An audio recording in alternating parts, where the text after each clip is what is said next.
Off the production line today, car buyers vote with their wallets for more advanced and particularly bigger vehicles. However, this car will have a place in popular culture forever.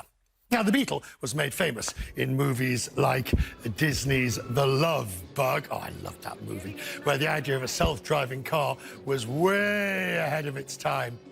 And then James Bond crushed some newer Beetles with a mechanical digger in Skyfall.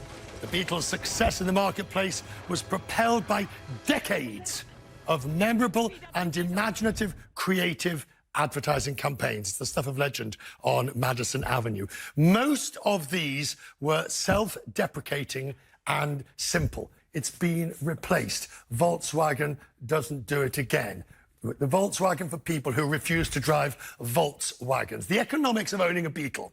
This one said, for all the price of a fancier priced car. Now, talk about all of these in the adverts. And let's just remember, as we do, the start where the Beetle came. Peter Shankman joins me, marketing consultant. Good to see you. And you, always. sir.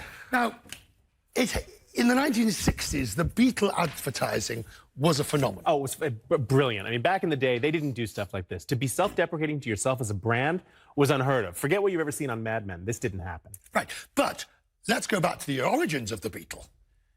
Germany. It was originally designed as a car for the people, Volks, for the folks. Right. For the people. So how does a car that is indelibly attached to Hitler well, become technically, such a beloved car post? We didn't start talking about it as Hitler's car until long after Hitler was gone, because it actually didn't come out as the car for the people that Hitler wanted until long after he was dead. The first one didn't roll off the production line until after World War II had ended. So we never really attached that until the 70s and 80s when we started saying, hey, wasn't this a German car? And didn't this come from Germany? That's when we started putting that together. It was cheap, even though it broke down a lot. It was expendable, right? It was cheap and it broke down a lot. You get another one. But the big thing that took it off was the 60s, the era of free love, and the era of San Francisco and everyone showing up at Woodstock and Beatles, everyone showing up in the Haight-Ashbury and Beatles. That was really what sort of blew it up into the mainstay that it is today. But why was the Beetle the car of choice for that, do you think? There are certain... is it because it looks cute? Well, there are different theories. The number one is, not only does it look cute, but when they reinvented it in the 90s and they came out with it again, they actually put in every single Beetle a flower from the 60s, you know, the way it was supposed to look. So there was this love of the Beetle and love of this sort of gift of what it brought. It brought freedom. It brought the ability to get away from the real world. But the same way that people went to California and went to Woodstock. Right, and Haight-Ashbury. But if you have something that is so iconic, that you have the potential for such marketing brilliance, why get rid of it? Because it is 65 years old.